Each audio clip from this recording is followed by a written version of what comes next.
السلام عليكم ورحمة الله وبركاته. حبايبي سنة 6 معايا النهاردة تدريبات على أول درس علوم أخدناه. هنحل مع بعض. أول سؤال بيقولي ضع علامة صح أو غلط أمام العبارات الآتية: عند اكتساب الماء طاقة يتحول إلى بخار. عند اكتساب، لما الماء بتكتسب طاقة قلنا بيتحول إلى بخار وبيصعد إلى السماء، يبقى الإجابة ديت صح. طيب، انتقال المياه من سفح الجبل إلى البحر يمثل جريانا سطحيا.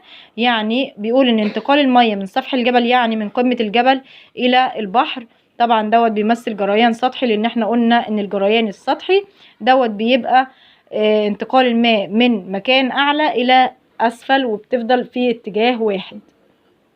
ثالث سؤال: تساقط الثلج بعد ظهر يوم بارد يعتبر من أمثلة الهطول.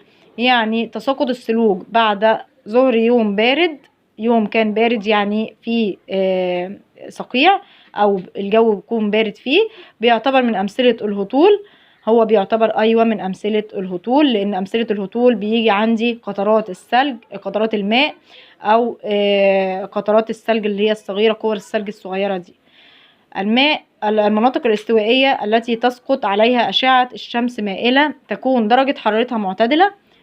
المناطق الاستوائية اللي بتسقط عليها أشعة الشمس مائلة بتكون درجة حرارتها معتدلة.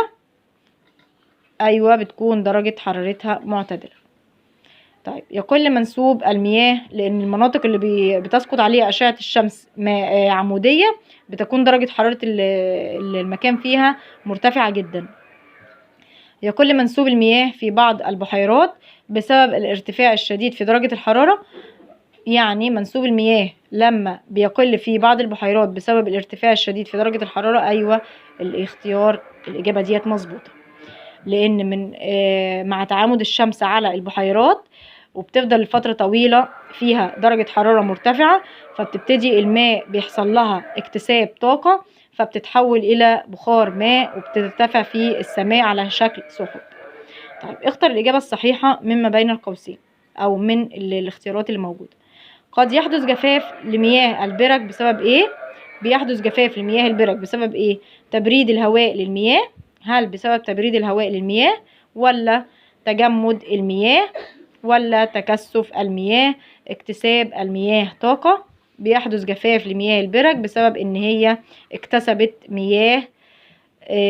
المياه طاقة وحصل لها زيادة في درجة الحرارة فتحولت الى بخار. طيب، تاني حاجة: يمكن ملاحظة تشكل ايه في الهواء فوق حقل في الصباح الباكر. يمكن ان انا الاحظ تشكيل ايه في الهواء عند حقل في الصباح الباكر، يعني الصبح بدري جدا في الحقول.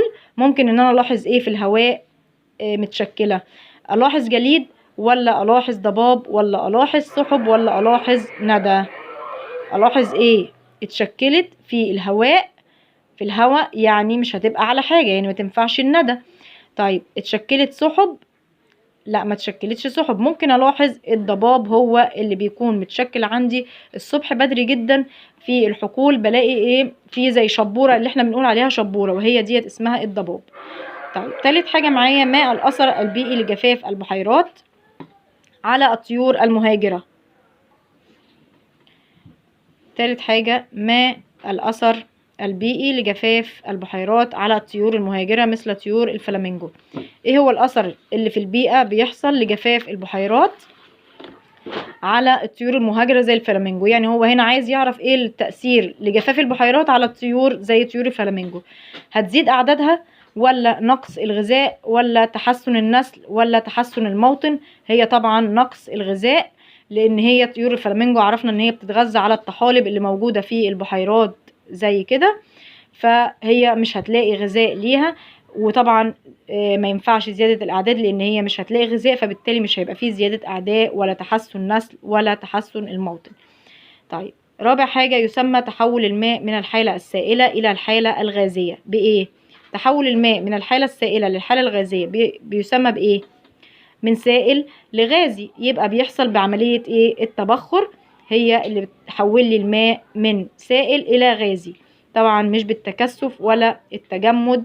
التجمد بيحولها لي الصلب، التكثف بيحولها لي لمياه سائلة تاني، بيحول لي الغازي إلى سائل. والانصهار بيحولها لي من متجمد الى سائل. طيب تالت حاجة معايا اكتب المصطلح العلمي لكل من. تحرك المياه على سطح الارض في الجداول والانهار والبحيرات، احنا دوت عرفنا ان دوت اسمه الجريان السطحي. الجريان السطحي هو تحرك الماء على سطح الارض في الجداول او الانهار او البحيرات. طيب تحول الماء من الحالة الغازية الى الحالة السائلة، زي ما كنا لسه بنتكلم، تحول الماء من الغازي الى السائل هو ايه؟ عملية التكثف.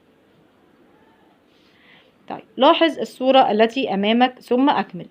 هنا الصورة دي زي ما احنا شايفين اهوت، هنبص في الصورة وهيسألنا عن كام سؤال نجاوب عليهم.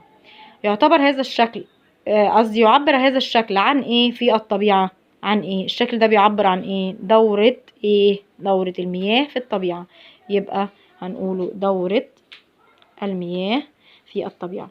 طيب تاني سؤال، اكتب اسماء العمليات التي تشير اليها الارقام التالية. رقم 1 ورقم 2. رقم 1 بيشير الى عملية ايه؟ بيشير الى عملية اكتساب الماء طاقة، يبقى اكتساب الماء طاقة. تاني حاجة زي ما احنا شايفين اهوت اهو الهطول، عملية الهطول اللي هو ايه؟ فقد المياه للطاقة، اللي هو الهطول، ودوت اللي هو التبخر. طيب يسقط الماء من السماء خلال عملية تسمى ايه؟ زي ما كنا لسه بنقول بيفقد الماء الطاقة اللي هو عن طريق ايه؟ عن طريق الهطول. يمكن ان تجف البحيرات في الشكل عند زيادة عملية ايه؟ يعني بحيرة مثلا زي كده ممكن ان هي ميتها تجف عن طريق ايه؟ التبخر ولا التكثف؟ طبعا عن طريق التبخر، مع أشعة الشمس فالمياه بتتبخر، فكده ممكن ان هي البحيرة تجف. وبكده نكون خلصنا التدريبات بتاعت اول درس معانا النهاردة في مادة العلوم. ارجعوا للقناة هتلاقوا عليها شرح الدرس كامل لو في اي حاجة مش مفهومة، وحلنا مع بعض الاسئلة. انتظروني في فيديو جديد ان شاء الله. اشوفكم على خير. ما تنسوش تعملوا لايك واشتراك في القناة، اللي لسه ما عملش يروح بسرعة يعمل اشتراك في القناة وعلشان يوصلكم اي فيديو جديد. اشوفكم على خير الفيديو الجاي. السلام عليكم ورحمة الله وبركاته.